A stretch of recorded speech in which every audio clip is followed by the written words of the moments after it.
So you do everything from recording all the way to mixing, and you also master too, or is that a different thing? I'm just getting into that. The new monitoring setup, I've been way happier with masters.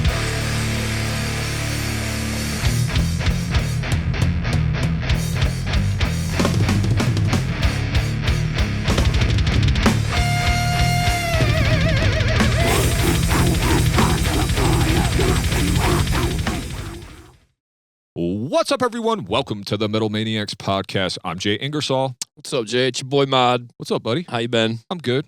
Good to see you. On the last episode I listened to, and we do this just little banter thing, and then you say, how you doing? And I didn't even say nothing, and I just went and introduced the band. I was like, I'm a dumbass. I was like, after 150 episodes, we're still trying to figure this thing out. So I was like, this guy's mad at me, and he didn't say so. He's like, how you doing? And I'm just ignored him. Yeah, whatever. Speaking of ignoring, let's not. Yeah, let's not ignore our guest today. So this gentleman came across our radar because we kept having bands in, right? We just kept having bands, and they're like, we recorded this with him and at this place, and they were like, oh, another one. And I had mentioned on, I think it was a Lucius Fox episode, where I was like, I'd really like to talk to this guy. So this guy's here, so we could really talk to him today. Please welcome Chris Frankhouser to the show. That's me. Hell yeah. Thanks for coming, brother. Thank you for having me, guys. Yeah, of course, I really man. appreciate it. I mean, your name came up so much. And we, like I said, we kept having band, and then we always look at who produces it, and we kind of get into some of the production talk sometimes, right? Cool. We'll talk. We talk a lot. That's all part of the getting the record out, right? Or the music, 100%. Right? Yeah. So after a while, your name kept popping up, and like, well, I'm just gonna have this guy on the show and get his perspective on it, because you've had your hands on quite a few records that especially come through here. So we'll get into all of that and everything, Chris Frankhouser, and some of the projects you've been in, because I know you're also a player, and we will talk about Raygun Recording Studio, which is your studio, which looks super badass, by the way. I was doing some research, and I see you're kind of a Jedi. I say you're a Jedi because he's making speakers and he's wiring shit. He does all kinds of stuff. So that is Jedi. This dude does some Jedi shit, and that's what I call it, because he knows a lot of stuff. These guys that can do all that kind of stuff. I'm just a musician, bro. Right. Like, we run a podcast, I can hit record and make it sound okay. But the guys like this are the guys that really know their shit. So that's why I love talking to guys like this. So Chris, welcome to the show. Thanks. Give us a little background, man, just how you got into music, and then maybe kind of your journey into whatever that looks like, and then just kind of tease us with a little bit of how you got into the production. Just give us your story, brother. Yeah, I've been playing since, I started playing when I was 12, so that's, almost 38. Oh man, I'm old. 38 years now. Okay, sure. So, been doing it since then. I was hardcore metalhead. Thrash was like all I cared about, So, started as a metalhead, and then one of my friends introduced me to a local band, which you guys may or may not have heard of, Thought Industry. I know Thought Industry. I know their whole catalog. I own their whole catalog. I've seen them live. Oh, yeah. I don't know any of the members necessarily personally, like Brent or anything. Sure. But their last bassist was a guy who I was acquainted with. Oh, Mark Baldwin. Mark. Yeah, I only have met him casually. Super nice guy. Yeah, I know Mike Roach, of course, and oh man, that's funny. You saying that band name, just like my head explodes, because so few. Now I feel like I need to do a whole separate podcast, but we can talk more about that band afterwards. But I'll let you continue. How did it all come out? So I kind of realized through them that there was this whole scene going on. The idea, I'd go out to the park or something, and there'd be, a pretty lame cover band or something, and then I realized, no, there is like great music being made locally. And Thought Industry, I mentioned them because they still are kind of my favorite band of all time. And my sense of what's cool kind of springs from them, and it's just a real seminal kind of influence. Yeah. And there are other bands like Twitch and Screw Tape and FAQ, and there's just tons of stuff. So it's pretty rad as a teenager getting to go to a local show and just have these amazing bands. So it just made me just crazy about playing music. So as far as the next part, as far as projects like I've done, that kind of thing. Sure. Yeah, I mean, played in a bunch of bands, but primarily what instrument? Because I've seen guitar. pictures of you playing guitar and bass, right? I've only played bass live once, but I played a lot on demos, and stuff like that. But and in fact, well, I'll get into it later. Sure. But with No Sympatico, I was like, hey, what if I play bass? Sorry, we already got a bass player. I just thought, oh, that'd be cool. But guitar is pretty much my whole thing. Guitar and vocals. When I could still sing, which I can't anymore, really. So, and as far as I had an old band called Jupiter, and Jupiter was kind of the band where I, with the other songwriter, kind of learned how to write songs, and it ended up being kind of proggy metal-ish kind of stuff, real moody space rock kind of thing, like real Failure influenced, but heavier, Sure. So and I kind of looked at we only have one live recording of a show that we did, and it's online, and that is a great recording. My buddy Ted Lois did that, and it's still a good representation of what we did, but I wanted a level of polish on our recording that I just knew if we went into a studio and just banged it out, we weren't going to get. Right. So I thought, being a very DIY kind of person, I thought, I'll just buy an interface and some mics and I'll just do it myself. And, and that never, materialized. But I had a friend, because I worked in music retail, so I knew a lot of bands. I had a friend go, hey, would you be willing to produce our record? So that the bug bit me. As soon as I did it, I was just like, this is the coolest thing. Did you kind of go into that a little underprepared in terms of the amount of equipment you need or the finances you'd be hurling into this newfound like you were just like, I'll get a mixing board in a monitor, and this will be, I got it. Yeah, I mean, I did put decent money into the monitors. I used them all the way up until I built the ones, which we can of course talk about. But I used them all the way up until then, learned on them. And I put a lot of the money into those. I just figured that's probably a good investment. And, maybe 10, 12 mics, so it was pretty limited in terms of what I could do. But, working in music retail, of course, you get little discounts. Yeah. Right. So my money went a little further, which was nice. But, I was totally underprepared. I mean, at this point, I've built out my control room with acoustic treatment. It's treated floor to ceiling. My basement has, which is where most of the, tracking is done. I have an isolation room down there, and I have vocals for the isolation room. People want to do vocals in there. I prefer it in the room, but I finished it off during COVID because I wanted to still be able to track. Yeah. So now it basically gets used for guitar cabs, like if band's playing live. Cool. Gotcha. But yeah, so I had none of that stuff. So it was all like my whole setup was in my living room. My wife's a saint for listening to bands. Yeah. That's one thing we talk a lot about on this show is just the support. We were just doing an interview with our buddy down in Indiana, and it's just, you got to have that support system, man. Like, it's very strong, especially if you got a good wife behind you and support. Especially. Most of our wives aren't into the stuff we're into at all. So as long as they give us the support, that goes a long way, so. Absolutely. I think that support should extend when you're younger. If you don't have like a wife and kids, that support should also extend to like friends or your parents. Yeah. So those are the sort of things when I don't want to lose listeners when we're talking about having support from a wife or kids. Like anybody in your life should support you doing a musical endeavor, just using your creativity. I think it's awesome to have support when you set up in the living room to record your pals. Right. She One with the Riverbed, Jared, from One with the Riverbed, one time described it. My wife would just hang out there while bands were doing their thing.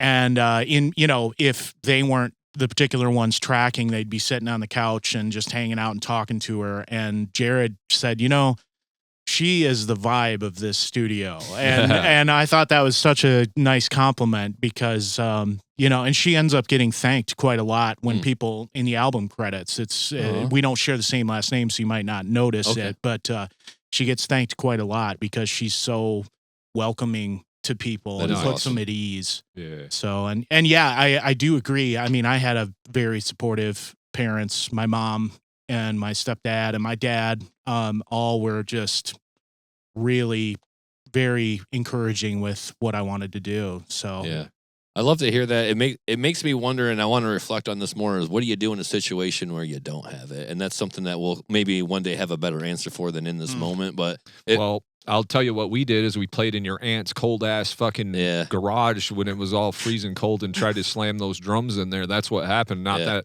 our parents didn't support us, but we could have had space to jam and everything. But the dad's okay when you're playing the guitar, which is kind of weird because my dad's always played too, and we've had the room to jam. But it's like they're cool when you're playing by yourself, but as soon as you want to get your bro over with the drums, it kind of stops there. Yeah, I'm trying to watch TV. Yeah, it becomes a little more. The support, there. I get it. The support gets kind of scrutinized when the drums are going off on a Sunday. Yeah, absolutely. Yeah, of course. I'm sure even if you have supportive parents, which it certainly happened to me, I would play. You know, I'd go over to the drummer's house, and his. You know, sometimes the drummer's folks were supportive, and other times they were not. It was not the day for it. Yeah, I get that. You started playing guitar. You picked it up, and then you were playing in some other groups, and then you're like, well, maybe I'll get some more polish if I do it myself. Yeah. After you realized what a studio experience is and how limiting it can be, especially when it is all based on what budget you have. And as a young musician, a lot of times your budget don't go that far, right? I mean, very true. Yeah. So, but you're playing, and so what were some of the bands that kind of, you know, you were playing guitar in that kind of like, you know, really scratched that itch or what really fulfilled that? In terms of performance? Yeah, in terms of performance. Or, you know, getting on stage and actually doing something or actually getting a recording, you know, because we've all been in bands and sometimes they fizzle out before anything happens. Oh, yeah. Maybe you've got on stage with, you know, I guess what does that look like as far as like some of your earlier bands too? Because I know you were in like Glass God, right? You said that. And that was actually funny because that's when we started doing our reaction episodes. That was one of the first bands that sent us a reaction or a song to react to on our reaction episode. Nice. Yeah, so I did see that, and I have an anecdote, not to digress too much, but I think you guys listened to Stoneburner was the song, and I you know, I was very proud of that song, and you guys were very kind. So you know, but I remember, you know, it's funny when you show people something, or you experience them experiencing it, you kind of hear things through their ears or with a different perception. I've seen that with mixes. I've seen that a million different ways. I remember listening. I remember watching that episode and thinking, man, this song is long, and man, this song is slow. I was just like, you guys didn't say anything about that, but I was like, good Lord, you know, so, that's amazing. So yeah, it was pretty funny. Well, I mean, if it makes you feel better, we've listened to like 10, 11, 12-minute Doom tracks on this show. And, you know, like every time I'm whatever. Like that stuff don't bother me. I listen to that stuff occasionally, whatever. No big deal. You know, Jay's never going to reach for it in his daily life and his listening capacity. So the whole time I'm smiling, and half of the smile is like, I like it. The other half of the smile is Jay's suffering. Like, Jay is suffering. Yeah. And then also I'm laughing at like all the nice things he's going to reach for to say, which are certainly true. He's going to go and say like, they did this really well and they did this. And on the inside, I know Jay's like, give me the spite. You know, give me the nails. Yeah, give me something. Give me the gates to hell. Just give me some angry music real quick because this is a snooze fest. But we love all of this stuff. We love the variety that we get. Yeah. Like, think about, like, when we do those reaction episodes, like, the variety that we get. Oh, yeah, absolutely. Like, I don't listen to a variety. Like, I can't even get an algorithm to be that hip. Right. Yeah. You know, like, there's no way YouTube's going to give me, like, hey, here's all these fire tracks from all these different style bands. No, they're going to hem it into, you listen to this? Here's one just like it. Yeah, exactly. So we've encountered a lot of cool music here. Yeah, there's one, and I try to be the nicest because if it's not something I necessarily listen to, doesn't mean it's bad. It's just not for me, and Doom just doesn't do it because I need something nothing. I just need to be stimulated. And after 4 minutes, and I remember my comment on one of them because they were saying the album was about to come out. I said that song was so long that the album's out now. It's true. Oh man!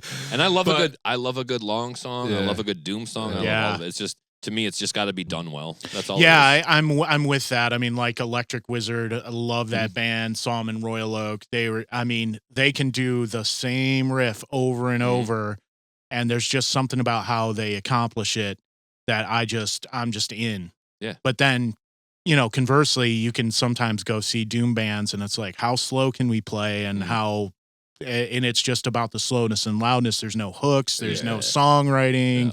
And there's you can sometimes run into that, There's a skill to be said, to be able to play that thing 48 times in a row and trying to all end at the same time, too, because you're kind of like, what measure am I on? Because I've played this thing 100 fucking times. Yeah, I'm sure. Yeah. I'm sure it's just kind of like, there's no counting. You just go until somebody cues you up. Yeah, just go. Yeah, I mean...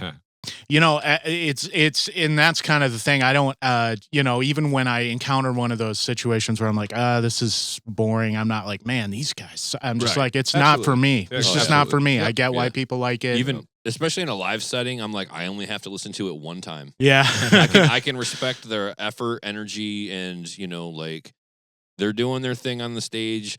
If you go up there and you really shit the bed, almost like borderline intentionally, like you're trolling an audience, that's the only time I have like an issue with a band. Yeah. But like if your music isn't for me, but you go up there and kill it, I'm gonna only have good things to say about you. Yeah. Like you're doing your thing. I appreciate you. Definitely. Chris, so rolling back into like you being here and what we're talking about, Jay, real quick, I wanted to ask him before we chime in with your line of questions. Yeah, go right ahead, buddy. What kind of advice would you give somebody that wanted to to become a producer? They want to record their friends. They want to take that initiative. Yeah. Say like, I'm not a musician, but I want to be involved in music. I want to help musicians. If, looking back on your journey, when you decided I'm going to do this, what would you now impart to somebody as wisdom or advice? Like say, you want to do the producer thing, here's how I would have done it now. Yeah. That's a really good question. I would say first thing, try not to get too diverted by the advice you'll see online. Mm-hmm. There are, for example, somebody might say, your recordings suck because you don't have this $2,000 mic preamp. Mm. I pretty early on bought a $2,000 mic preamp, and I was like, oh crap, this really didn't make that much of a difference. Mm. It made some difference. I still own that mic preamp. I love it. But it's completely, it's like tertiary compared to your monitoring environment, or your tracking environment. So I would say to the things to put money into is, a reliable interface, just what you can afford. Don't feel like you have to buy the most expensive thing, especially nowadays, because things have gotten so much better than when I started. Acoustic treatment, just some rock wool, or even my entire space. People will often suggest rigid fiberglass, which is quite expensive. It can be. My entire space is treated with fluffy insulation, so you can, get a cheap chop saw, miter saw, make some frames, stuff it with insulation fabric, and do as much of that as you can.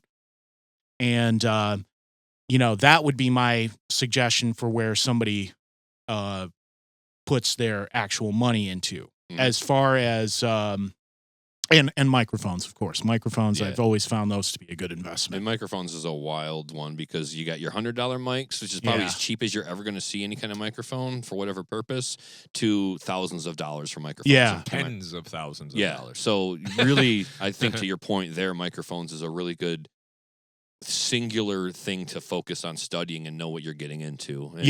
And I would say even on that front, keep an eye out, because there are a lot of bargains. I mean, I have some expensive mics, but you can get a Shure SM7 for $350 or $400, and that microphone wins out 9 times out of 10 as the mic that sounds best with a vocalist. Is that what you're talking about? SM7B. And you can use this to record most things. Tons of all things. I mean, it sounds virtually, great on guitar cabs. It sounds great on kick drum. It sounds great on vocals, of course. It sounds, it sounds great on so many things. And it's, it's a bargain, really. Yeah. That's I would say, the thing is, as far as equipment, focus on bargains maybe and get something that's like really good for the money, especially when you're starting out. Don't feel like you got to go out and buy a $3,000 vocal mic. It's really not going to solve all your problems. Right. And I mean, I can even tell you about recording at a very large studio, which Glass God did. We can get into that later if you want to. It was an awesome experience. I'd love to do it again, but it also didn't solve all the problems at the mix time. I kind of hearken it to the idea of diets. So just because the keto diet works for Nick doesn't mean it'll work for me. Right. Just because the carnivore diet works for Chris doesn't mean it'll work for me. So it's the same kind of thing. Like, it's all about the individual in your ear and the amount of reps that you do, like a workout. Yeah. Because you can sit here and say, well, if I bought this $4,000 plugin, or if I had all these plugins, I'm going to be so much better. And that's usually never the case. Right. But it is an individual bassist as well, right? Like you really, I mean, even like I would think, and maybe you're the expert, but like even like an ear training system almost to like, to recognize frequencies and different things well, right? Because that's super important because your monitoring has to be good, like you said, and correct. Yeah. But you also have to be able to recognize those frequencies, because if I show you a mix I did, you'd be like, dude, that sounds like dog shit, because there's all highs, but that's just because the way my ear is hearing that, right? So yeah, and I think that speaks to another thing is to, I still try to do this. Spend a lot of time just in your situation, listening to music that you think sounds killer. Like, learn what records sound like, and it will inform you. And your acoustic treatment, that's important, because your environment could be, and probably is, lying to you about what it sounds like. Yep. So, even a good set of headphones or something like that to start out on. That's what I would do. And then, of course, just jump into it. Work with as many people, anybody you can get through the door. Like, just work with as many people, try things, find out what your taste is. Put the reps in. That's kind of what that's exactly right. Put the reps in. Yeah, that's kind of what I was alluding to, is like everybody's ear is different, but you have to train that ear. And the only way you can train that is to be able to put those reps in and hear however many bands come through, or listening. Like, reference is huge too, right? Like what does good music sound like, actually? Like, are you really hearing that bass and that low end in that Pink Floyd record you listen to a million times or whatever? Right? Like, are you really picking those things out? That's where you really start training your ear and trying to figure that out, right? 100%. Yeah. It was pretty shocking to me. Common advice people will say, like, because drums are very difficult to record well, you know? Sure. So I've been obsessed with recording drums this whole time. And a common piece of advice is, just do it like Lynn Johns did on the first, Zeppelin record.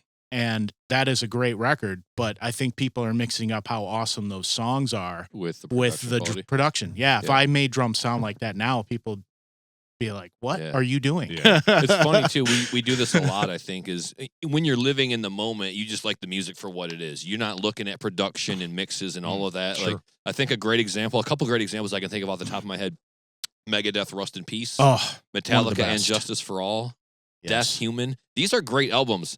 There's missing components in the final mix and the edit and the master, right? We're missing bass entirely on 2 of those albums.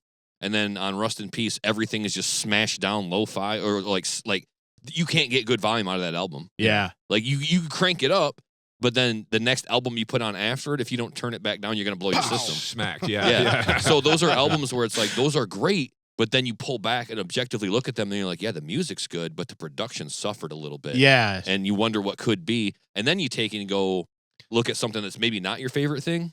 Like, say a lot of people, they're not big fans of Tool. I'm a big fan of Tool. Whatever, take them or leave them. Oh, man. But their bassist is his playing, or both their bassists, and the quality of the production, the tones. Oh, yeah. So those are things where it's like, I don't have to be a fan of them. I don't have to like Tool, but I can listen to that bass line and say, that's what I need. And that's where you're talking about developing that ear. you start listening to music from a producer standpoint more objectively, and you don't care about what the song's saying to you or if it's good or bad. Yeah. You just start looking at tones. And I've done that so much now. I'm like, ugh, that bass, give me that. Yeah. That's what I need. Yeah. I don't need to be the best bassist. I need to have the best tone. And same with drum production too. Yeah. It's like, you know, I've heard great drummers with bad mixes, and it's like, oh, well, he's a great drummer. That's too bad. But listening to the music and then figuring out, how do I get this tone? How do I get this result? That's in my Google search bar, in my YouTube search bar. How do I get that? How do I do this? Yeah. And I'm constantly doing that. So I gotta, since we're kind of on this topic right now, and I do want to get a little more still into a little more of your story, Chris. Sure. But we'll just do it as we go and let it flow naturally. But I want to ask you, since we're on this topic right now, and I know the answer to this, but I want to ask this question for the listener, and I want to get your perspective on it. How important is your playing? Is the performance, like you, as far as, you know, mixing or whatever, like how important is that performance as a producer engineer? Number one. Okay. Number one. You know, if somebody, I'll use drums as an example. If somebody really, they know how to tune their drums, they know how to hit those drums, you know, they're doing rim shots on the heavy hits, and they know how to get a tone out of them, which in my experience drums are an extremely difficult instrument to play well. It's not just timing, it's not just volume, it's both of those things, but it's getting a tone out of them. Mm-hmm. And you know, I remember one of the first times I ever recorded, the guy was just a monster. And I was like, holy cow, it's only like my third record. I can't believe the drums sound this good, you know? Yeah. And then I struggled with others. And then, but yeah, I mean, the end result, even if you use some sample augmentation or anything like that, it makes all the difference in the world, how the player plays and how, you know, the timing. I mean, to your point about those tones, you also think about in a recording that sounds really great, how well everything works together. Like, I think people miss that a lot, is that, you know, the guitars sound awesome because the bass sounds awesome and connects to them, and the drums are cutting through at just the right spot. And, you know, it's arrangement, and yeah, absolutely. Performance is like, and I think number one. I think we get away from that and nowadays because everybody's got a room in their house that they can record on, and some people can do it very, very well. I mean, Funeral Language is a great example that we just interviewed.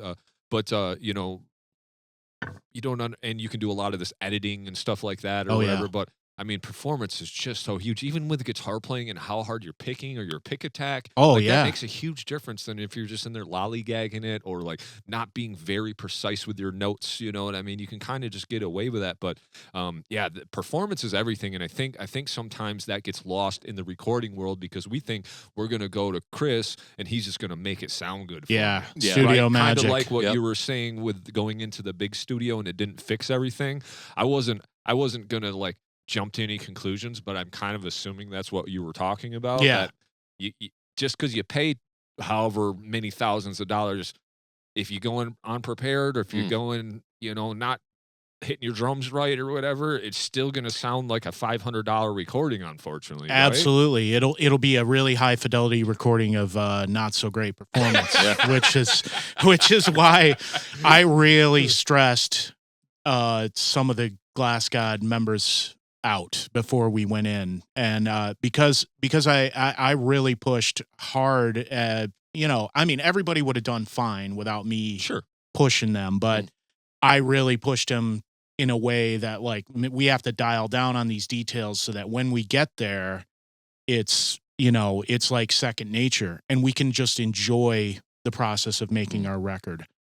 And it did to some extent stress some people out, but they saw the wisdom of that, because I just didn't want to have a situation where we have this, like, this is an expense and now we're like, you know, struggling over this part. We need to solve that now, and then go into the studio, and then it'll be just nothing but fun, which it was. Nothing but fun. I really feel like artists who haven't had an opportunity to record themselves in a studio or a more professional setting, they would be well served trying to figure this thing out in advance. And what I mean by that is sit down and record yourself at home in a DAW And I'm not talking about becoming a producer. I'm just talking about hearing your playing through headphones in your own situation. Because what I found every single time in a practice situation, everybody's loud, amps are up, they're screaming. My playing is great. Yeah. I love what I'm doing. And then I take that same exact bass line and sit down with it in a lab, and it's like, oh, that doesn't transfer to a recorded bass line. Absolutely. I have found myself several times going, this doesn't work on record. Mm-hmm. I have to rewrite one in studio. You can do that before you get into the studio if you just hear yourself at home first. Yeah. Oh, this bass line doesn't work. Something about the instrument itself, where I'm playing it on the neck, you learn these things in real time. Yes. Because it sounds fine in the jam room. Yeah. I can hear myself. I can hear everybody. It's fine. We're all making a bunch of noise. But when you're trying to perfect your own take, you're going to save yourself a lot of time and your producer's time, I think, if you've already had an understanding of what your isolated track sounds like when you just listen to your own playing. So true. I mean, I really feel like, and especially now, I don't think there's any room for any musician to have a lot of excuses like, oh, that costs money. Everybody's got a computer. Dude, $30 interface and Reaper. Sorry, I didn't mean to cut you off, but Reaper. I'm just trying to emphasize what you're saying. For my practice, I just hook up a $30 interface on this just so I can hear my guitar through it so I can practice in the living room so I'm not down here in the basement like when the fam's watching TV. But $30 for the interface, it records. It doesn't have to sound great, but like to your point, hearing yourself recording it is so important because you may think you're playing that great too. Not even just your tone like you're talking about. You're like, man, I got this part down, and you're just like, man, that sounds like sloppy shit because I'm so far off the metronome or, you know what I mean? Like I'm not really playing with the drummer. I think I am, but I'm not hitting where his snare's hitting, so it's just little things like that. I agree with you 100%. Yeah, absolutely. I mean, doing that prep too kind of gives you the opportunity to have something unique and magic happen in the studio. That which is an awesome moment. I always hope that during the course of recording session, something's gonna happen and we're just gonna get to elevate something, like somebody comes up with an idea, and that only happens if you're not struggling to lay down your initial vision. You've played your part so many times it becomes second nature, and you can even build on it in the studio without it being a problem. Like, oh, they're stressing me out. They want me to do something extra. No, I've been walking the dog on this bass line for 4 months. I can play it in my sleep. You want me to do something more with it? Say the word. What do you low, high, mid, chords? Yeah. What do you want? Yeah. That's so very fun. I have a perfect example of that because for a long time I worked with a lot of rappers because that's kind of the size of my studio. We've done some records here, done the drums in here, and my room's over there. I'll show it to you when we're done. Oh, sweet. That's the thing that always drove me crazy when I was recording these rappers because they would come through with their phones and they're like, I'm like, why didn't you practice the shit out of this so you had it off the top of your head? Right. And now you come in and pay me X amount of dollars an hour for you to read off your phone, and you keep fucking it up still. Yeah. It's like, dude, because I come from the practice your shit first. Because I'm in a band type, so I'm recording these rappers. I'm like, y'all ain't even close to what the fuck we're trying to do around here. Like, you should have this stuff down so well that when you get here, we can try other things. Yes. We can add additional vocals or whatever, but you just wasted your whole budget of what you paid me just reading off your phone, and we got a lackluster performance because you don't have it down. So that's just a perfect example of what we're kind of talking about. Like, it's happened to me in real world and not just the band world. It's just like, dude, have your shit together. Yeah. And real quick before I get Chris's input on this, though, we do go back to a time before the do it at home file sharing. The only way to do it was to do it in the room together and practice, and then you'd have to take and say, okay, we talked about everything, we did everything, now I'm going to go home and do it again, so you could have it, but you didn't have the playback ability. Maybe you had the one mic in the room with the 4-track. Yeah. Maybe. So you go home and listen to that bullshit. That don't really help you get a whole lot better. Maybe remember structure or something, but it's not something more of a writing tool. But that's where we come from, and I think that's a generation thing, a gap that we kind of have to explain to kids, because now everybody's born into cell phones. Oh, yeah. They have a cell phone. They have a laptop. They have a computer. They have the streaming services. They have the YouTube, all of it. But we had to come from before all of that. And it's fun, and I know you know, because you were there, the same, dial-up internet. Yeah. You know, and you'd wait for the web page to load, and there was no such thing as file sharing. And so while we're waiting for AOL to connect, we're sitting there playing our guitars. Right, yeah. We're literally always playing them. And I think kids nowadays, everything's only file sharing, and I learned the riff and now I can go and record my album. You learn the riff and then you build the riff and you get so good at the riff, you change the riff. I just think there's an old school way of it. I like to look at like the Led Zeppelins of the world, you know, before any kind of computer took over recording necessarily. And you just had to know your parts and show up and be able to dial them in and deliver them in the studio all the time. I'm not saying that kids are getting away from that. I love what the kids are doing these days. They can dial up the YouTube and learn sweeps in their first, 3 months. Yeah. But also, I think there's a lot more to be said for showing up in the room, being consistent, always playing, and not just, I can do that. You know, like you got to let things kind of marinate so that when you show up to Chris's house to record, you're not wasting Chris's time and you're getting the best quality product. And I mean, I'm sure you can relate to this. Like, you know, if somebody's coming in and they're struggling, you know, I mean, I'm sympathetic to that, of course. But I'm also thinking like, man, I feel bad that they're spending their money. Yeah. And this is what's happening. I want the money they're spending to be like a good value. I don't want to feel guilty taking your money, but my time is money. Yeah, absolutely. And just going back, and I want to get back on track with you, Chris. But I think some of those old recordings too, some of those beautiful mistakes, right? The humanness of it. Like you don't even notice the weird mistakes. Like there's like this mistake, I think, in Sweet Child of Mine where he like hits the fucking wrong hi-hat right off bat. And you would never know, but like it's not there in the rest of the song. Like he hits it closed or something, it's supposed to be open or vice versa. It was something weird. Like I remember hearing that one of these production podcasts I listened to. It was like a specific mistake, but those are just those little nuanced things that make us human. And as we get further and further into this, everybody being able to record themselves in technology, we get further and further away of being able to have, you know, those little things that make us human. But let's get back. I just want to go back so we're clear.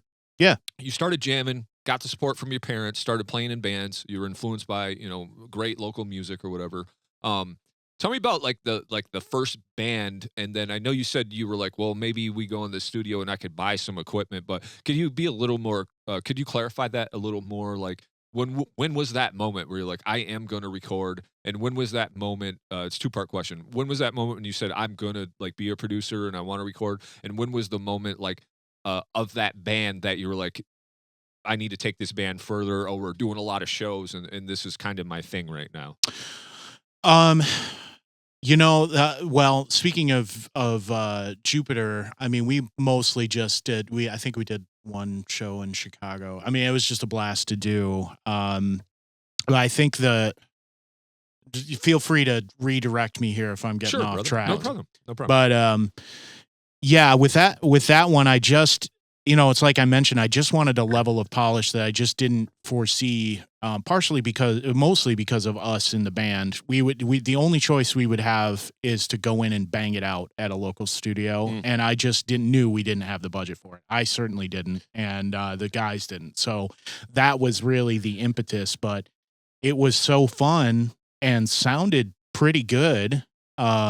You know, surprisingly, I just thought it would be a total train wreck, and it wasn't. And it sounded so good that, you know, for a first effort, let's be clear, for a first effort, it sounded so good that and I enjoyed the process. Once one of my friends' bands asked me to produce it, that whole thing was so enjoyable to me, and I found it so rewarding that I just wanted to keep doing it, and it just never stopped. Okay. You know, I've had like slow times and then really busy times, but it's just never stopped.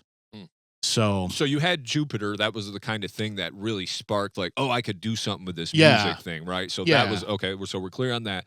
And then you were like, well, and then you bought an interface and some mics. Is that what happened? Yeah, okay. basically. So we were in the computer time then when this happened. Yes. Okay, so this was kind of further along your journey here. We got to be in the 2000s if you're talking computer time and interfaces. Yeah, right? I mean that's you know, I did kind of a bar rock band, I guess is the best way to describe it, and that was with one of the guys in On, the other singer in On. Okay.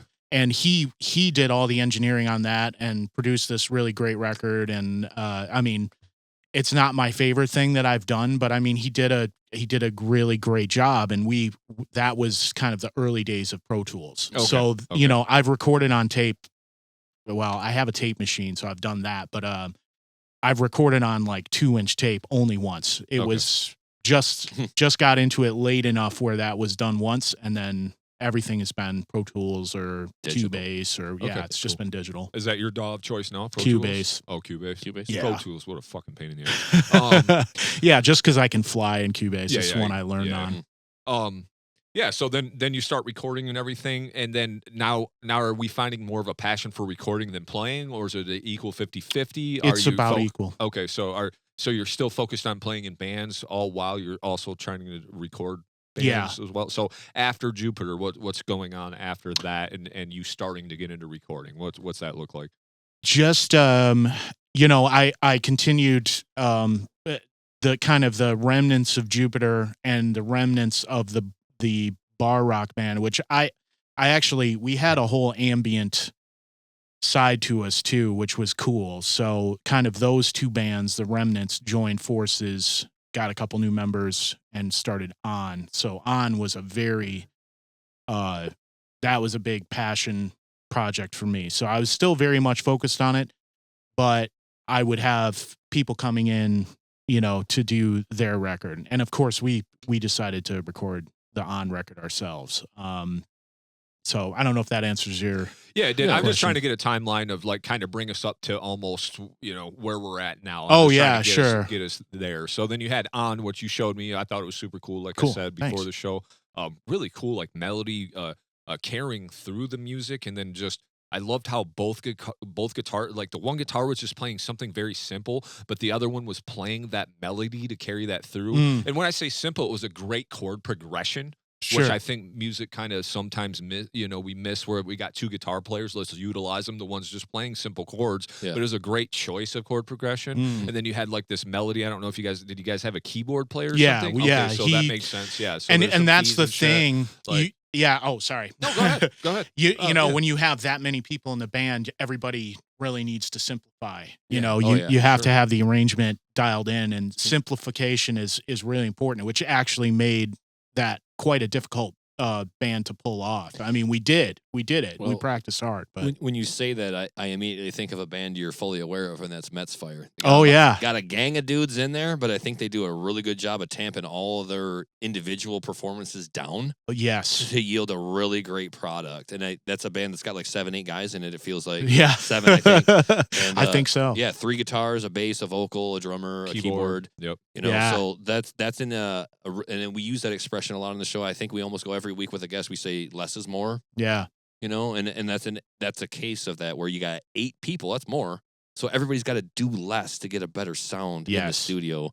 I think when you have a 3-piece, your Rush, go nuts. Yeah. Or 2, Lucius. Yeah, Lucius. Yeah. Go nuts. Which more is more. Yeah. And I want to dive into all of these individually, but let's just get up to where you're really, really going in full on Raygun, and kind of so you're doing the On thing, and then what does that dissipate for you? Yeah, it just kind of personally musically. Yeah, it just I did get very fatigued kind of towards the end of that band with doing it. It was not as easy to gel. I mean, I'm still in touch with most of the guys in the band, so it's no hard feelings. Yeah, in fact, the bass player and I are starting a new one. So now, so yeah, we're it's still cool, but it was I was just really fatigued at that point because I'd been in bands for 12 years or whatever straight. So I took about a 2-year break and just focused on recording, which I did find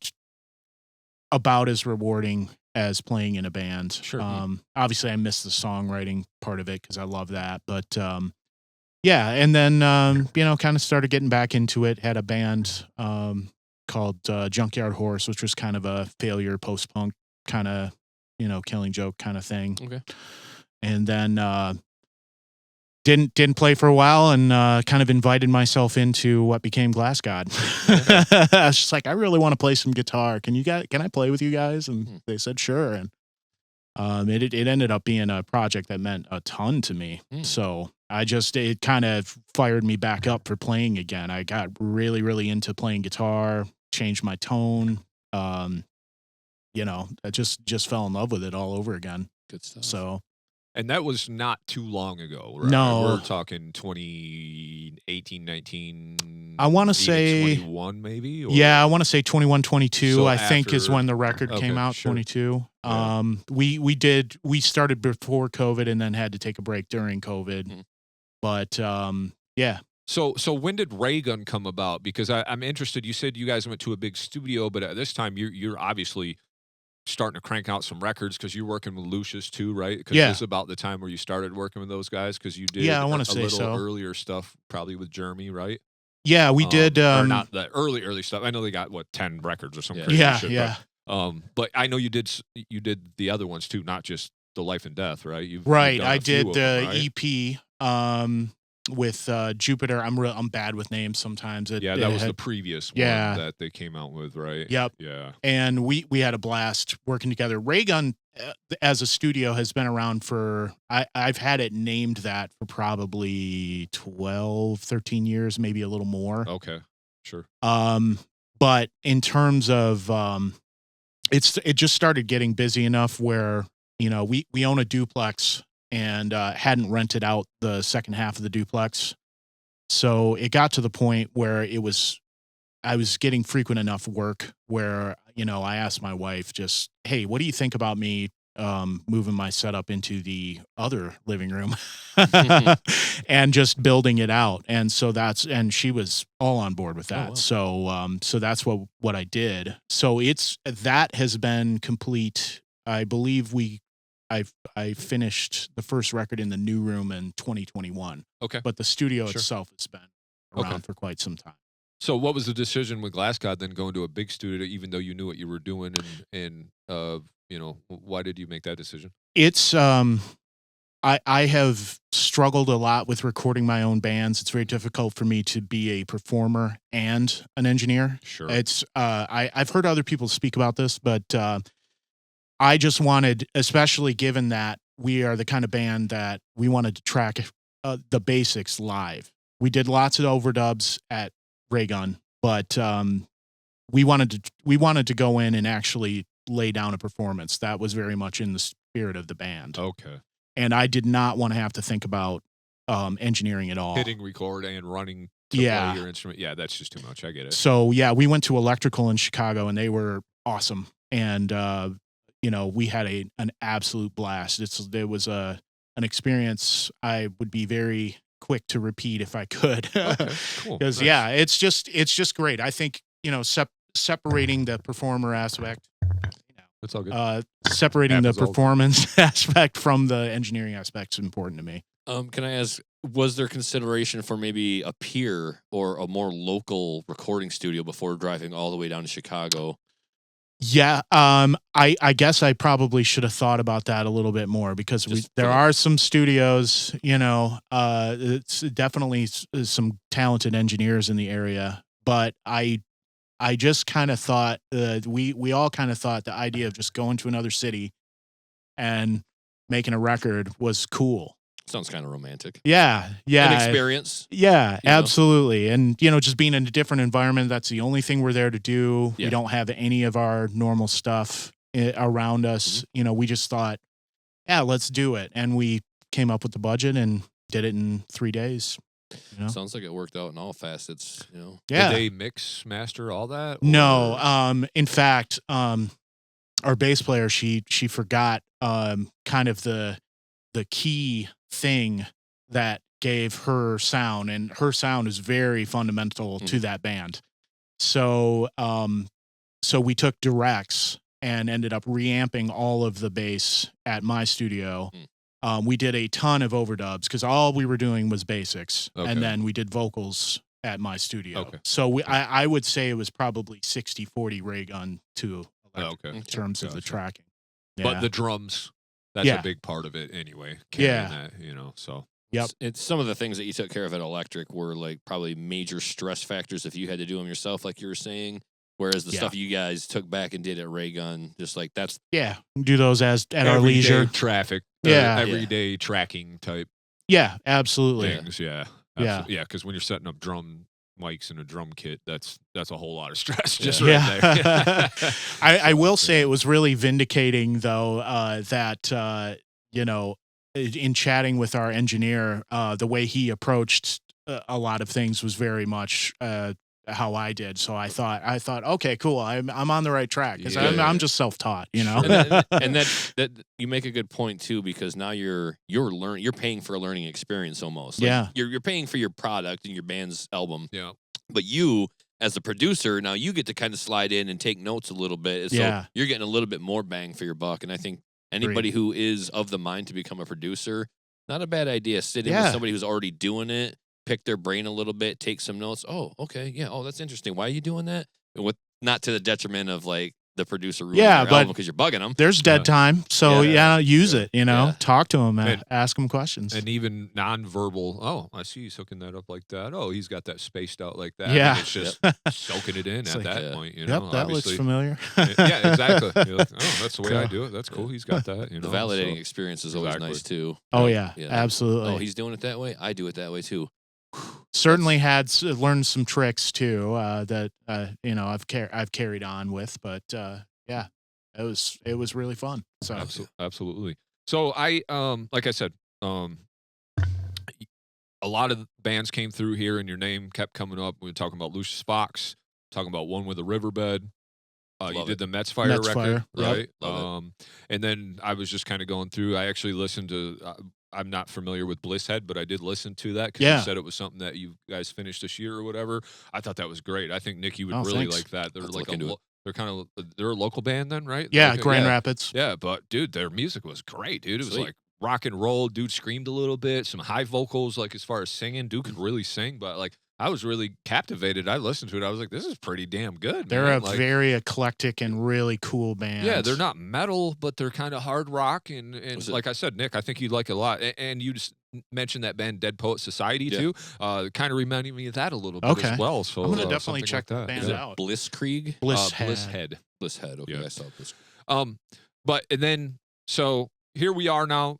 Tell us a little bit about like the Lucius Fox experience, because that was one of my favorite albums of this year, period, dude. I was like, Nick and I, those guys are the homies. They become the homies anyway from coming through the show. They're great dudes anyway. Their music's awesome. But tell me a little bit about working with those guys, because we talked about less is more, but these guys are more and more and more and more. Like it just never stops. So we're adding keyboards, we're adding this, we're adding that. Like I said, Jeremy's got 4 hands, and you know, so well, I mean, I think they call it maximalist. Yeah, maximalist. Yeah, that's a very good term for them. I mean, they are an absolute blast to work with, because I mean, for one thing, they're just a great hang, which you always hope that somebody's coming in and you're gonna get on with them personally. Yeah. And Jeremy and Paul are just great Easy. guys. Yeah, I mean, I frequently text Jeremy and run into him, and they become friends. It's great guys. But it's in terms of working with them, like, what are you thinking? Like, what do you want to know? I kind of want to know it all, because I just there's so much going on. The drums are just so intense. I mean, there's such a performance to capture with those guys, and you're like, oh, it's 2-piece. I got this. Well, it's 95 things going on at once somehow. It's just like, and then the stuff they play. Like that's where it comes in. We talk about performance. Yeah. These guys, I mean, they're fantastic. I played a few shows with them too, so it's like I know what they can do. We've heard their records, but like, man, it's just so much. So just tell me about the process just in general, and like what that looks like for you. Because if they were like, can I come record with you? I'd be like, nah, I can't do that. you all got too much shit going on. The funny thing is, one of my friends went to a show. We had a couple of our friends come out to a show, and Lucius was on the bill. This was about the time we were finishing up the EP. Which, sorry, Jeremy and Paul, I can't remember the name of. Look it up. I got you. Because we should know the name of it too, because I've talked about it. But I've listened to it a million times, and I always do this. I'll forget the album title, but my friend watched him, and mind blown. But he goes, man, how did you manage to record that? Yeah. So yeah, I do get it. So that's my question. Your buddy's question, I guess. That is my clear question. So. Yeah, I mean, we basically whenever possible, I like to if we're going to layer everything up, like it's not a live in studio performance, I still like to have somebody from the band play along with the drummer as he's doing tracks, right? Obviously, it's just the two of them. Very easy to do. So we basically, get the drum sounds dialed in, get everything tuned up, dialed in, and then set, some cabs up in the isolation room so that they can monitor. So all of Paul's performances, Jeremy did play. He laid down a scratch track live with him. Because there are a lot of tempo changes, and this is just very common. I've done it with many, many, many bands. What we'll do is, if they want to play to a click and there's tempo changes, you have to basically stop at the point where there's a tempo change, and you have to end it the way that the next section begins, so you can splice them. Sure.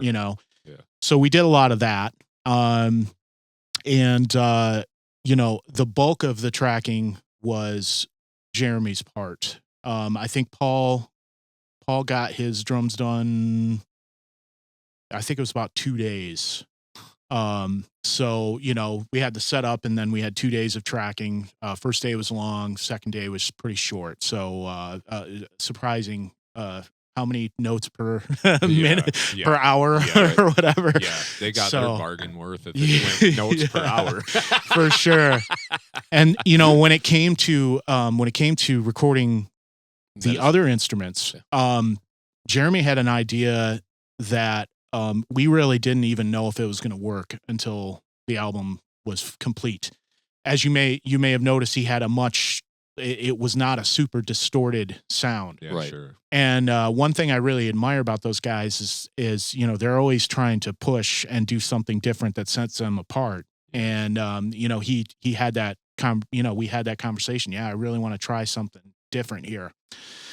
So, given the sound that we dialed up, I thought, I'm a little worried this isn't going to work. So I'm going to take directs before his pedal board and after his pedal board, and just as a safety. And it really, we did all the guitars, did the doubling over the course of maybe a month. He'd just come in a couple times a week. And we really wasn't until we got the bass track laid down, which was done on guitar, of course. Right, yeah. It wasn't until we got that done where it all connected, and then we both knew, oh yeah, this is working. This is going to work. And it was just so cool because this unorthodox sound for heavy music, and then the bass just kind of supports and echoes it. You know what I mean? It just so cool. But I like to take chances with people because I can't think for a minute that I'm smart enough to know what things have to sound like. Yeah. And I wouldn't have necessarily dialed that tone up, but he had an idea. So I'm always trying to be completely open to what people want to do, even if it's crazy stuff, you know? So. Yeah, that was one thing I remember him talking about, the less distorted tone and the little cleaner of tone, but then that also imparts that you really know your stuff, because we talk about performance, and that was a big part with those guys. We know they can perform well, but some of them little intricacies and them tapping and that different stuff that he's constantly doing on the guitar to introduce these unorthodox ways of playing things, and different tunings for him, and there's a lot going on there. So the previous work was Metzfire Sidera. Yes, thank you. Which is why we always forget it, because that's difficult. Yeah, 2 words combined to say. Yeah, sure. And I wanted to speak on the playing, clean. There's this meme that Jared Dines put out, and it's these heavy metal riffs, no distortion, and people are laughing and all the comments and everything. But I'm I just look at it deadpan serious. I'm no, that's how you do it. You should be able to play your super duper thick heavy riff on clean electric guitar and hear every note as it should be played. Because when you get in the studio and you got the dirt on, the distortion on it, and it's you burying mistakes. Yeah. Oh yeah. We know you're burying mistakes. If notes that wouldn't pop out otherwise will with distortion. But then you got Jeremy in the studio rolling the distortion back for the final product. It's not just a testament to how you record and get a good tone, a good wave, but letting you know at the end when the product is finished, you can hear that playing, and there's no burying notes and distortion, right? Very true. There's a lot of clarity and punch on all of the playing on the guitars, and there's a lot of distortion. It's in there, but I think the clean is in there the whole way, 100% of the way. And that's a fun challenge. I got to imagine too. You're making a heavy metal album, but the guitar tones are like super clean, so it's like everything's got to be good. Yeah, not even on the bridge pickup either. I think he used like the second position, bridge and middle, and so that even alone would be pretty crazy to me. But it worked out great. I mean, I couldn't be more pleased with the record. Those guys were a blast. If I could give you an award, I would, because that album, I mean, they did a great job, but it takes a lot on your end to make all of that come through in the mix. Yeah. So I could hear every drum. We say notes per minute or notes per hour, and they have a ton of them, right? A million of them. So like being able to just clearly hear all that, like I feel like that's probably one of the more challenging things that you've probably had to do. Is that true? Or? Yeah, I mean, it did take it took me a minute when we got to the mixing stage to kind of find the voice. I wanted to go almost like hi-fi, almost like kind of some of the qualities that I like from. I'm not saying it sounds like this, but some of the qualities, some of the aspects that I like about 70s prog records. Okay. You know what I mean? And in fact, we did, I'm sure he talked about this, but there was a point when I shut the room mics off because they were kind of distracting for this part we were tracking. And it was just this cool, fat, like 70s kind of drum sound. So Jeremy had the idea, like, let's do a direct guitar and no amp or anything, and combined it on top of that. And it's awesome. It's like such a unique moment on the record.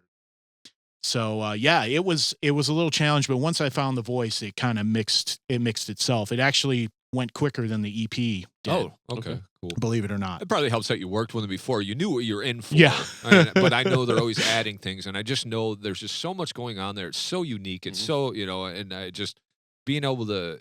And that's why I said I'd like to talk to you. I think it might have even been on that episode, because I didn't even realize then we had like one with the Riverbed on, and didn't realize you did all that too. And then Metzfire was, I think, even after that. So as I already wanted to like praise you for being able to capture that sound and bring it out, because I know what it is on the other side of the board too, and how much pressure that can be to make someone's art, especially that kind of art, come out correctly, right? Oh, man. It's a big deal, right? They got a lot of trust in you, man. It's the thing I always have in mind, and the goal is for anybody that I work with, I want them to be, unapologetically overjoyed with what we did. You know what I mean? So I do feel that pressure at all times. Like I really want them to be happy, and yeah. I think if you're a producer who's just kicking them out, it's whatever, like you're just doing a job. But if you really like the music, I think that it'll kind of come out in the end. You're like, well, I love the music. I'm going to just do my best. There's no guarantees on anybody's behalf. Like Jeremy doesn't know that he's writing a awesome piece of music any more than you're producing a great album. Like we're just doing it because we love it. And at the end of the day, if you can put that stamp on it, like, well, guys, I did my best. I'll leave you with this. I absolutely love the record. So thank you for coming to my studio. At least if you get to say that, I think it's a win. And then you can live with those results afterwards. But, if you're a big name and all of a sudden you got, random heavy metal band coming through and you're just like, let's get it over with.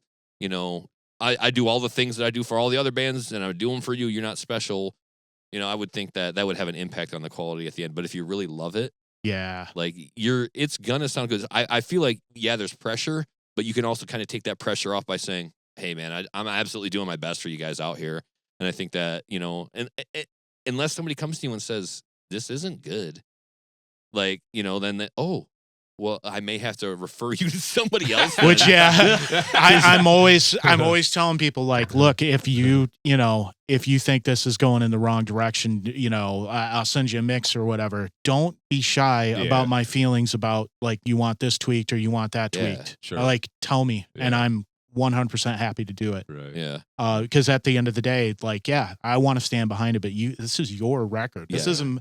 I mean, I take ownership in it for sure, and I take pride in it. But like, it's your record, and I want you to stand behind it and be really proud of it, Sure, so absolutely. don't hesitate, Yeah.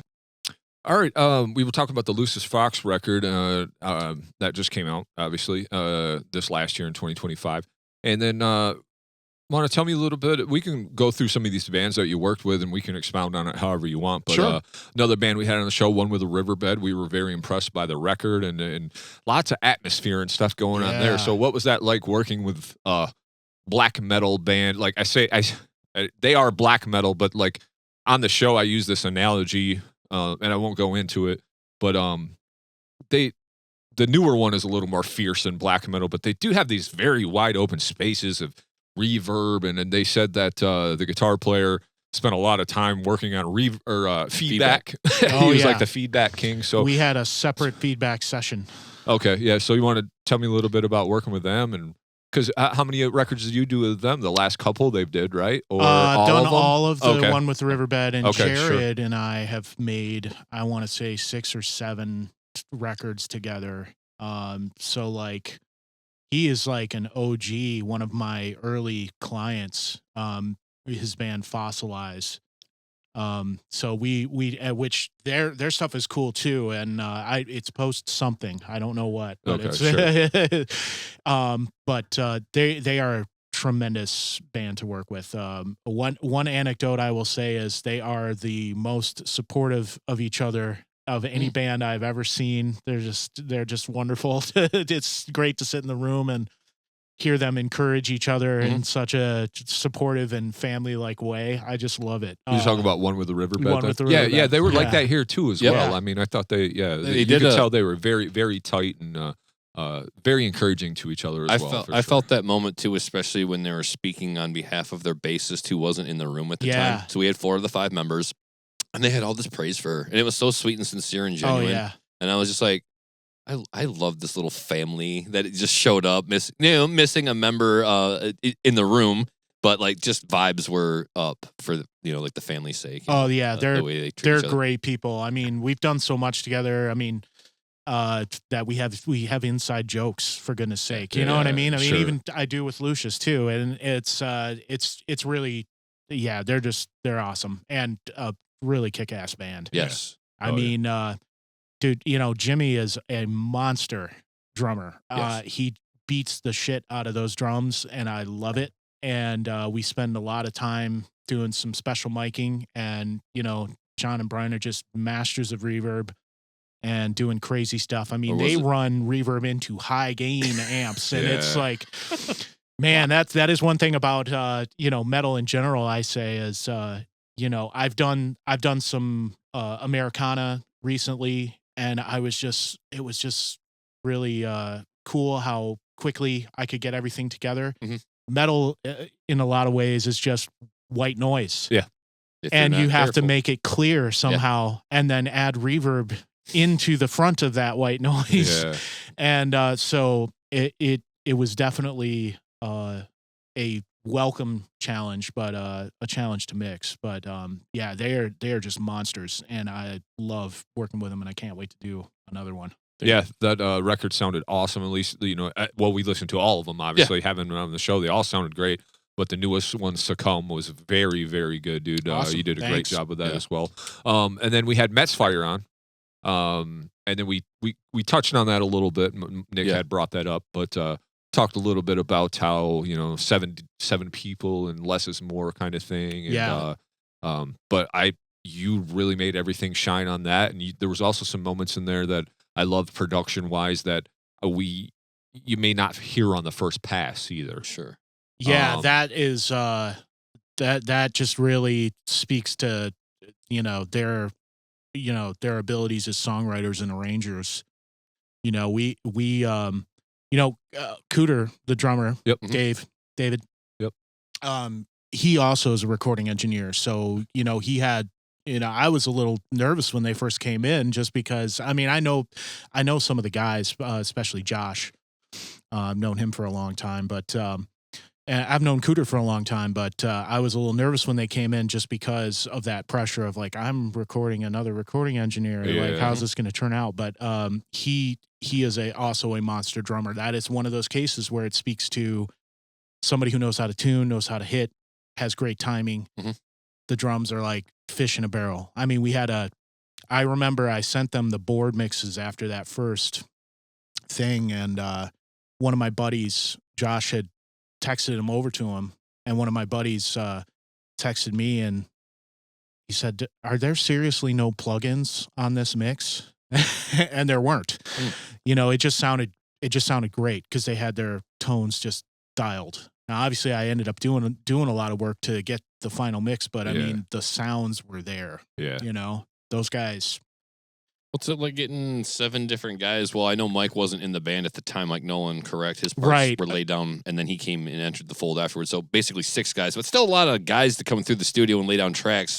There were 5 at the time I recorded them. Okay. So they added a 3rd guitar player and a keyboardist, but Mike Hafer, Mike Hafer, as I often refer to him, he ended up having a lot of keyboard tracks that he added. Okay. And there were a lot of guitar overdubs. So, I mean, we might as well have had 7 people, you know what I mean, with the amount of tracks we had. It's probably maybe top 2, maybe 1 or 2 most tracks I've ever had on a project. Oh, that seems about right. Then. Yeah. It was well over 100, I want to say. It makes sense. That's wild. Yeah. Yeah, and it shows, too, in things like the first verse will sound its own way. That's the point I made to him on the show, too. But then you get to that second verse, and now there's more new sounds on it. Yes. There's more textures and layers as the song progresses. So 100 tracks per track or whatever, that makes perfect sense because there's a lot of sounds in there. I think that's one thing that's cool. A lot of times, I mean, people can do whatever they want. It is their record. I will advise them otherwise if I think, it's an issue. But one thing that I really like that we did on that record that I think people sometimes miss is their instinct is to throw maybe vocal harmonies everywhere or throw this cool little overdub part everywhere. And it's like, no, you need to build the song a little bit as it goes on. And they are very, very good at that. Yeah. Yep. Yeah, gives you ear candy. Yeah, for having song structure and just knowing that the verse and the chorus are coming back, they do a really great job of making those stand out better the second time and the third time they come around because they've given you just a little sprinkle on top without making the whole song full of sprinkles. Yes. Like they just know, the second time, let's do something new here. Yep. Third time, I want to double it, and we'll add more on the double part. Yep. So, yeah, it becomes something you look forward to on your repeat listens. Yeah. I love those moments on records. And they have a lot of great moments on that really album because they stick in my head. That's it. I mean, what more can you ask for? Yeah, the singing on that is just absolutely phenomenal too. The vocals are just so good on that too. SM7B for anybody who likes the sound of the vocals on that one. Well, it's just an SM7B. That's one of the things I need to add to my arsenal is that I don't have is SM7B. Especially when we get into this next record we're working on. I'd like to record it on there. Sweet. On one of those. But yeah, so let's talk about, I think that's the only bands that we've had on that so far that have kind of recorded with you. Is there any other projects or anything recently that you did? Because you did the No Sympatico, which is the band you are in now, right? Yeah. But you recorded that and that came out after, you recorded that, but you joined the band after you recorded it and did all that, right? Yeah, we just had so much fun, and Eric has been a friend of mine for, since before my wife and I were married, which is almost 30 years now. So, yeah, so we had such a good time and reconnecting. I did a thing with him and Tommy and Mike, their bass player for the Elder Gods, and we had a blast for that. And this one, it was over a much longer period and of recording them. Yeah, we just got on really well in the studio, and he thought, hey, man, why don't we finally play in a band together? And I'm game. Was that a situation where a spot opened up for you, or they created a spot for you? No, when they recorded, it was just Tommy, our drummer, and Eric. Okay. And it was just those two. They had those songs, and so Eric did the bass and all the guitar overdubs on it. Okay. And it's something they said we could obviously utilize the other person because we were doing 2 guitars, that sort of thing. So they felt like, there's clearly a spot open. Yeah, absolutely. And there's a lot of focus in that band of, sometimes it's awesome to have the guitars do the same parts. Sure. But when it makes sense, you want the guitars doing different things that Yeah. kind of enhance each other. So Yeah. so it course. really did make sense for Yeah. two guitars. I think there's a lot of bands that have two guitars and they don't know why they have two guitars Yeah. because they're always playing the same thing. And I come from the school of thought that they should almost never do the same thing. Like, that's why you have two guitars. Yeah. Otherwise, just you can have your rig split half stack, left, right. Whatever. I don't know. There's a lot of what you can use one guitar and just do what you're going to do. But a lot of bands, they don't do the two guitar thing very well. Yeah, I love doing the two guitar thing for that exact reason. You can just make these huge, you can almost not really play much, and you make these huge soundscapes out of two guitars. And that's why I thought you guys did good on that own project or whatever, right? So, because that was a perfect example of that. Going kind of making a full circle back to that we talked about was the two guitars. They were simplified, but man, it just this cool soundscape of melody and fullness too. Because making it sound full is a whole big thing too. And I think that's where a second guitarist gets lost a lot of the time, Jason, is the first guitarist gets to have all the fun playing the really cool rhythm. Yeah. And then the second guitar, he's just got to like hold a couple of bendies or some noodle, harmonics. Some noodly parts that maybe aren't fun, but they could transcend the entire song and or riff. Absolutely. So that guy's got to be game for those parts and just be for that life because, one guy's going to shred maybe. The other guy shouldn't be shredding too unless maybe he's harmonizing. I mean, it's tough. It's all nuance, right? Yeah. It depends on the riff exactly because you're not always going to be doing separate things. But because sometimes it is awesome to lock in on a riff and make it super heavy, but thicker and louder. Yeah, it makes sense when everybody jumps in the boat together. Yeah, if it's like that all the time, then it doesn't matter, right? Yeah, and then it's just kind of depends on the music too. Because if it's hardcore or metal, a lot of times you just want both guitars playing that heavy ass thing because it's all about being tight with the right hand and dialing that in too. So it's all nuance, but just being able to use the two guitars in a project like a Metzfire or a or own that you did before, right? So even No Sympatico. Yeah, absolutely. That too. I noticed a lot of dual guitar parts on that. Yeah, as well, he was very unorthodox stuff that I would never have thought of. So give credit to Eric on that for sure. So this year and these albums you probably worked on in 2024. Even that Blisshead one, I seen you all started it 5 years ago, and it finally got finished or something. We did the first half, at least the basic tracks. We did them during COVID. Yeah, so I know some of these, but I mean, so Lucius Fox came out this year. This No Sympatico, the Blisshead came out this year.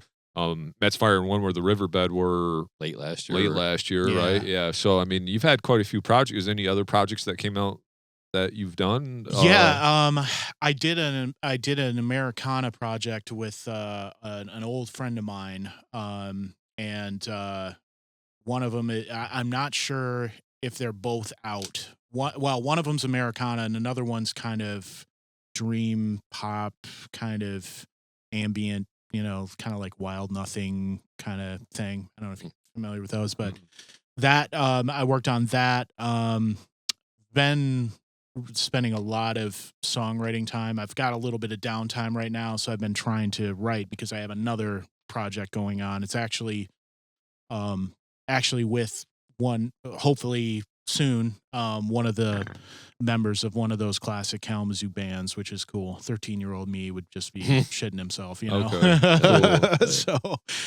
So I've been spending a lot of time, but I do have some things coming up. Metzfire is going to come back in February. All right. Aspen Sanctum with Jeremy from Lucius. That black metal band that they got. So sweet.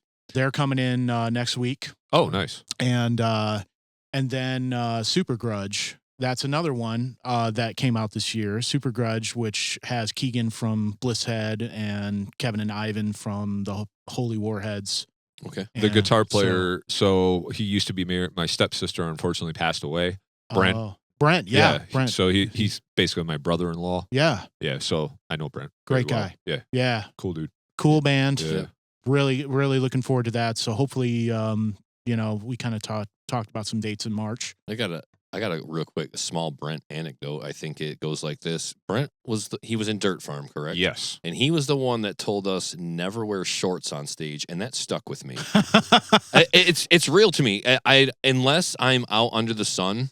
Yeah. I'm actually in full agreement with Brent on this one. I do agree. I don't know what it is. Like, to me, it's not. Shorts are way too casual. Like it's just like you're at the pool, and I'm not trying to diss on anybody wearing shorts. I know Larry wears shorts in the summer all the time because it's hot as fuck up there. So Larry does it all the time. There's something about me that's like, like when Brent said it to me, he wasn't joking. He wasn't making a style fashion statement. He was like, it's professional. Yeah. You going on stage as a professional musician, you wear pants. Yeah. And I was like, I don't know why, but that just, and I was a younger version of myself. And I'm a teenager hearing this. I'm like, okay, I'll just think about that. And then now here I am 30 years later or so. And I'm like, no, he's right. Anytime I see somebody on stage with shorts, I'm like, I'm not looking down on them, but I'm like, I just would have made a different decision. Yeah. I would have gone on with some baggy cargo pants or some jeans or something. I don't know why. I don't even have a problem with my legs the way I look. You know, I skip leg day. I know what it is. But heavy, I've got some big calves, so I'd love to show that off. I don't know what it is about that advice that Brent gave me, but that stuck with me. So Brent, if you ever listen to the show, that stuck with me, and I resonate with that. I vibe with it. I'm like, I wear pants. I didn't get that memo because I'm like, it's hot as fuck. I ain't wearing pants. Yeah, fuck do some midsummer gigs at the Runoff, and it's dude, we played at the Runoff with Lucius, and oh my god, I've never been so fucking hot in my life. I would have been like, sorry, Brent, not happening today, buddy. I actually am on the same street as the Runoff. Like, no shit. Yeah. So so I'm not as active on social media. Just particularly now, I don't want to get mad or. Fair. Despair. So I miss some stuff. So if one of my friends is like, "Hey, we're playing at the Runoff," I'll head down there. You know, Marty is great guy. I love seeing them, and and it's the shows they have there are killer. Oh yeah. So we love playing there. Yeah, great. So how do you fit all this in, man, when you're running a studio and you're in a band and you're doing this project with this guy and maybe this project? Like, how does that all work for you, man? How do you make that work? Great difficulty. Yeah. No, I mean, it's just, I mean, my friends in Glass God, obviously, they moved and they were down south, real tight, family kind of situation. So, building community around making records and making music with people has always worked out for me. Like I always think about, deciding at the age of 12 to play guitar is like the best decision I've ever made in my life because all my friends have sprung from that. Yeah, sure. And it's the same with the studio. You get to be friends with people.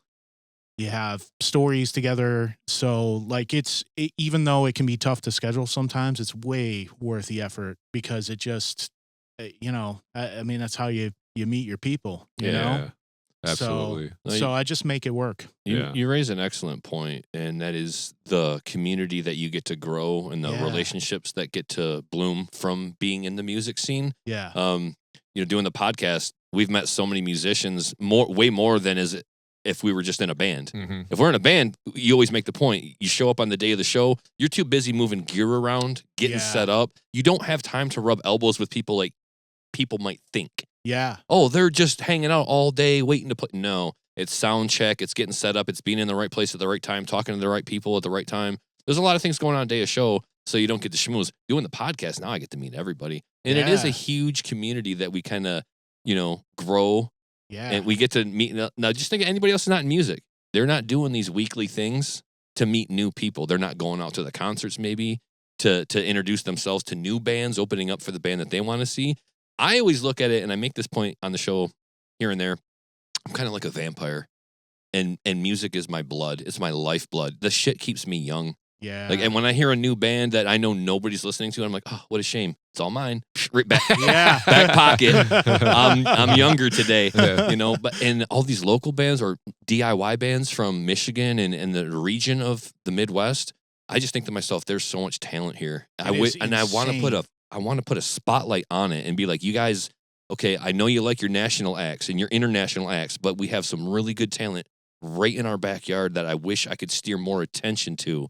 Oh, yeah. Oh, you like Black Braid? You like, shoegaze, black death metal? Check out one with a Riverbed. Yeah. They sound as good. Thank you, sir, for your part in that. But these albums, these guys are doing these DIY albums. They sound like they belong on the shelf next to my Roadrunner records, And I think we have that talent in the state here. And I just hope that listeners of the state would turn some of their listening habits towards some of these bands that come through here. Like, we talk about all the big bands. We have to. Yeah. And we love those bands too. But I think a bigger part of the show would be like, okay, we've had that conversation numerous times. And there's only so much I can say about Metallica and Pantera. Right. But please go check out, Lucius Fox, Bronson Arm, One with the Riverbed. Listen to Recorruptor Throne, all of the bands that we have come through here, man. Vestigial, please listen to these bands. Don't just listen to us talk about them. Queue them up on your playlist. Yes. Let those numbers grow up for them and their streams and all that. But just really get to know this music. It's really good. It really is. I'll sometimes hear people, my age and older, they'll lament like there's no good music. Yeah, and I'm just like, no, that is proven wrong every fucking day. Yeah, they're just in this area. Yes. I am stunned at how great, how artistic, and how unique people are. I just say it's not that there's no good music, it's just that there's so much more bad music. Yeah. That is true. And it's so much more acceptable, and there's so many more ways to put out bad music. Like, I'm not in touch with pop culture, generally speaking. Same. Other than the references that cross my algorithm and, what gets forced into my eyeballs, basically, like Clockwork Orange style. But I don't know a lot of these artists, and I don't know what's going on, and I'm glad. Yeah. Because anytime I do hear the music, I'm like, that's music, I guess? Yeah. I don't need my music. I don't need rock and roll or metal to be like the forefront of culture. Yeah. I don't need it to be the most popular thing. I just don't want all the pop crap bullshit around it all the time and absolutely. Like merging into it, or, there's a lot of bad pop music. But to the overall point, I think, Chris, there's better music now than there ever has been. Totally agree. It's buried under the bullshit. You have to search for it. You got to sift through it, man. You used to be able to turn on the radio and hear Kashmir and say, "Oh my God, Led Zeppelin's got a new song." Yeah. And that was a way that you could find great music. But now you're just going to turn on the radio and still hear Kashmir. Yes. Which was put out like 50 years ago. Same stuff. You happen to get your oil changed, and I'm hearing it again, or you walk into a Walgreens. There's that same pop song. Yeah. But there is new good music. It exists. It's out there. Absolutely. Yeah, absolutely. Let's get a little nerdy for a minute, man. Tell me about first things first. I seen you had this. You added some subs to some subwoofers to your setup. Now I've heard mixed reviews. I actually got a sub over there, and I thought that it's been helpful. But how's that changed your mixes? And tell me a little bit about these subs that you added to your studio. Hugely made a huge change, which really surprised me because I've been warned off of subs forever. There are many people who can make really killer mixes with a normal two-way ported monitor. Any real audio nerds who listen to this are probably gonna, who really know their stuff might go, "Oh, he's totally wrong." He doesn't know what he's saying. And okay, that's true. I'll grant you that. But my adding the subs, even I had a consultant design the control room, and I and my buddy Charlie built that over the course of the COVID, right? Mm-hmm. And even despite that, because of the size of the room, it's pretty small. There is still some kind of positional issue in the low end around 80 hertz or so. Sure. That is I believe because you can see slider dips at the octaves. Sorry if I'm getting super nerdy here, but you can see smaller dips at the octaves above that the treatment mostly covers. But I believe it's based on the proximity of the speakers to the wall. And I could potentially solve that by sticking the speakers directly against the wall. The problem is I have 24 inches of acoustic treatment there, so I can't get them against the wall. Okay. So subs, by putting them on the floor, and you do have to try different positions, and then measure the frequency response. Putting the subs down there basically filled that dip missing for me. Gap that you had. Okay, sure. And it isn't just that. It isn't just the frequency response. The subs are sealed, and I roll off I basically low pass the subs at the same frequency I high pass the mains, which makes the mains have to work a lot less hard. And I was stunned at the additional clarity. Like my monitors never sounded better. Yeah, when they weren't using up that low frequency that you didn't need, and then you could transfer that to the subs, right? Yes, yeah, exactly. Absolutely. So so when I made that discovery, I thought, okay, the ports, basically, that is a way to get a lower frequency response out of a speaker than you would otherwise based on its size. And I think for listening, casual listening, it's great. And there are a lot of people who can make really good mixes on ported speakers. I just discovered that for me, it's a struggle because it creates time domain errors. And so having a sealed speaker means that you don't have as much bottom end, but the time domain information is much more accurate. So I decided to build a set of monitors that were sealed. And, I don't have to worry about how low they go because I have the subs. Yeah. Sure. And so the clarity on those has been incredible. I've had like such a run of first version improved mixes go out just because I can just hear everything clearly. Yeah. And, I mean, it's been awesome. So I definitely, for a lot of people, 2 subs is better than 1. And you can end up having to put them in kind of unorthodox positions. You have to do a lot of testing. But for me, it just so happened that the best position overall was right below my desk, right in between the monitors. Yeah, I see that on the picture here. What's some of this? What board what's this board you got here? Oh yeah, that thing's cool. So I had for a long time, and I just sold it. I had a Ramza console, and this was the same model that was used to record Nirvana's first record. Okay. So there are people that have mixed reviews on them, but I always thought it sounded great. I did the Metzfire record on it. I thought there's nothing wrong with this, but it did have some hassles. And for one, it was huge. It was like this in that tiny control room. And for another, it had unbalanced outputs. Okay. Which was, a lot of times you can just wire up a special cable. I know how to do that. Right. So that's what I did.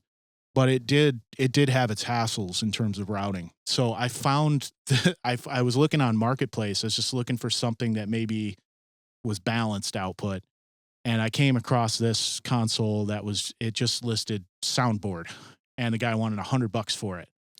And the thing that struck me about it was that it looked cool. And I thought that looks like a pretty decent board. So I started looking into it, and it's a Biamp Legend console, which is their attempt at making like an actual good recording console. Oh, okay. So the preamps in it are awesome. Okay, I was going to ask about that. It has Yep. 20 buses, which is awesome. Oh, yeah. So, I am somebody who when I can, I like to combine. If I'm putting 2 mics on a guitar cab, instead of having 2 tracks in my DAW, I'd prefer to combine them at the source, and then I have one track. You're going to bus it, yeah. So, yeah, having 20 buses is incredible, and it's really compact. So, I got to tell you, I have some Mojo mic pre's, some API style ones that I built. Yep. I have, some tube mic pre's. If I'm recording a single thing, I'll fire them up, but I've been completely happy with the way those preamps sound. And for the $100 soundboard. Yeah. That's now, crazy. I had to do, to get it did not include a power supply, and the power supplies are rare as hen's teeth. But I had a guy over in England build me one. We went over the schematic, and I figured out, it uses this weird old school multi-pin, but it's still a multi-pin that's made. So I had to figure out which multi-pin would fit, what pins to use, what crimp tool to use, and what all the voltages do. And between him and I, he gave me like a fire up procedure to test each portion of the console. So now at this point, if somebody gets one of these and they need a new power supply, he can make it no problem. Oh, that's cool. That's crazy. So, yeah, I know. That's crazy. Yeah, it was really cool. So yeah, he even was really cool and offered me. He's like, look, you'll be out the shipping, but if this doesn't work, you can send it back, and I'll take it back. That's cool. Your friend here over the pond, is this a matter of like some raw engineering? He's doing math equations to calculate voltages and amperage and stuff like that? No, I think if I was to open up the power supply, it'd probably be simple. He's probably just using, I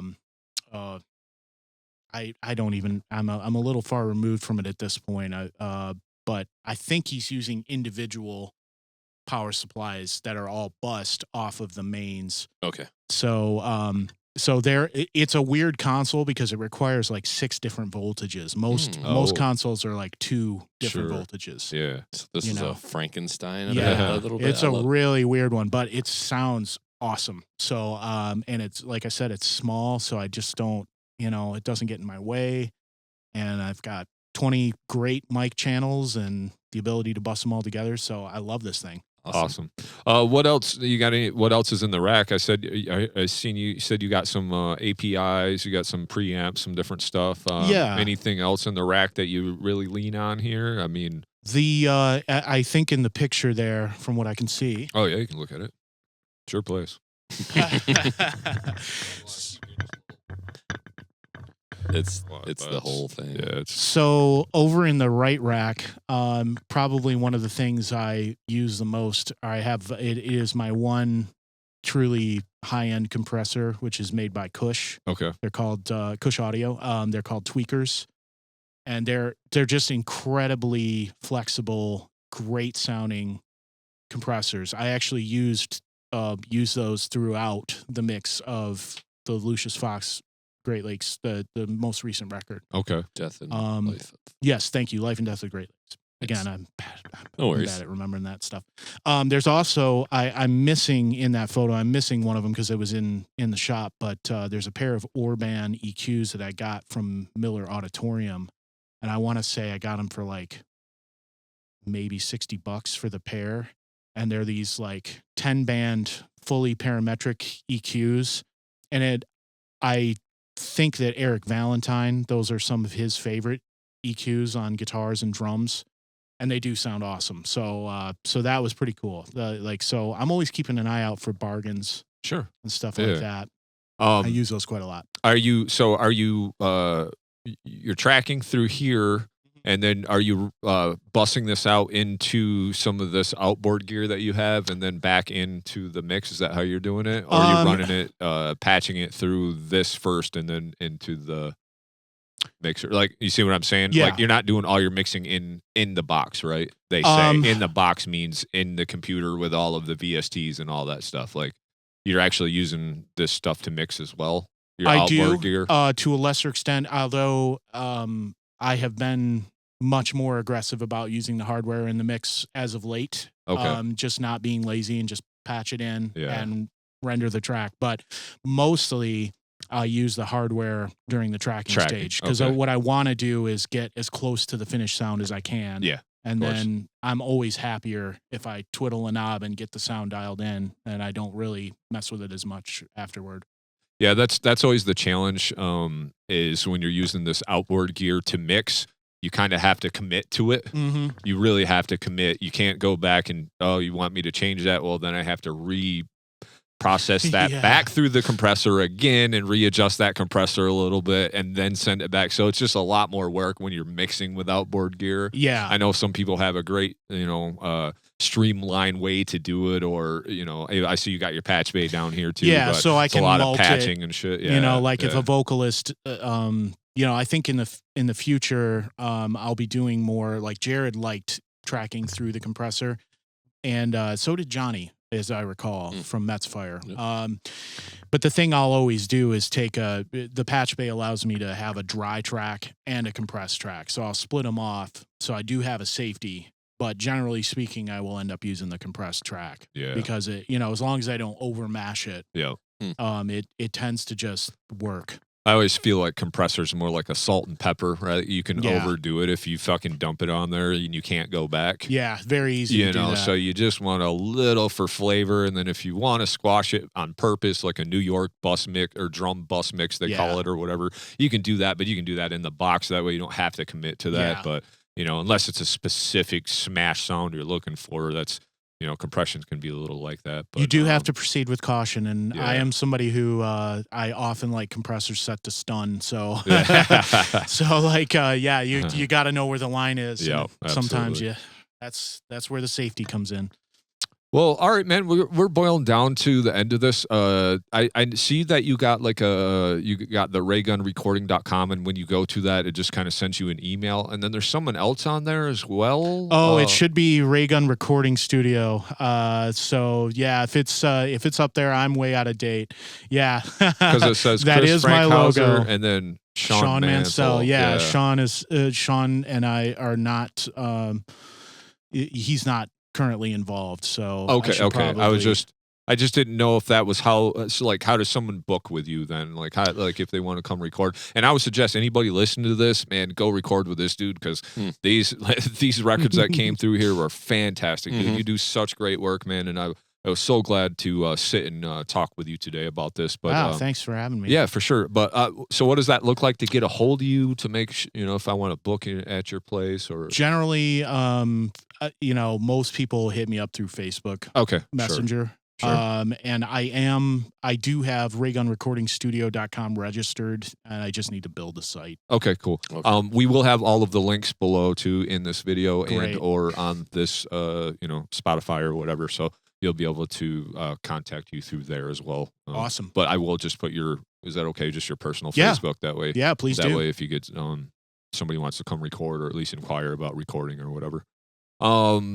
Is there anything we missed about Chris or the studio, or anything that you want to put to bed or make sure that we didn't cover or anything today? I can't think of anything. Okay. But it was great chatting with you guys today, man. Yeah, for sure, man. Thank you so much for coming all the way out there. I know you out here. I know you had a little cruise, but hopefully I'll see you on a stage sooner than later. I'm sure, in a roundabout way. Will. And we'll definitely keep you in mind as my band progresses forward and wants to start recording as well. Sweet. We're always looking for somewhere to record. Or do you?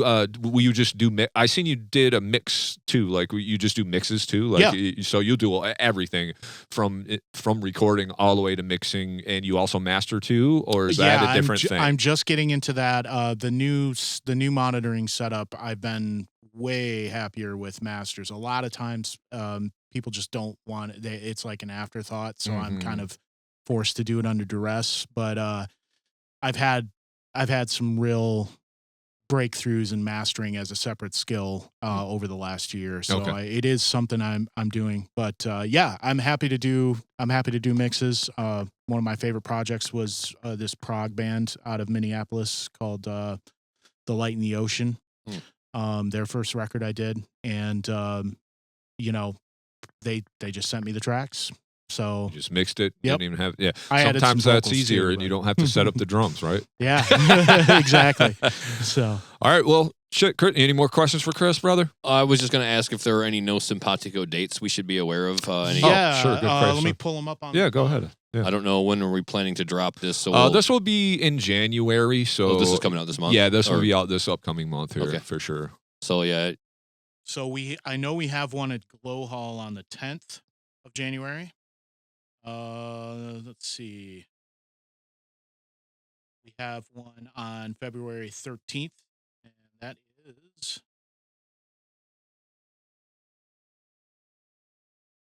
Oh, it's at the Credit Union in Muskegon Heights. Oh, right up here. Okay, cool. Sweet. And then at the Sugar Bowl on the 21st in Kalamazoo. Okay, so a couple February dates. Look out for those. Yeah.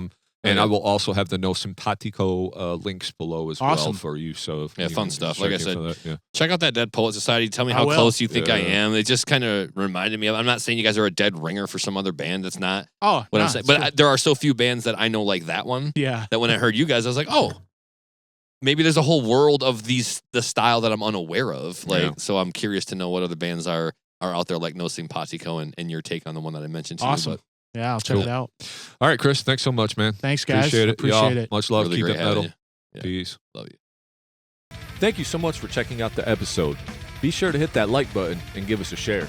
Yeah, and if you enjoyed our podcast today, please give it a rating on your streaming service to help us gain some exposure. And if you really enjoyed the show, please give us a follow or hit that subscribe button and come hang out with us every week.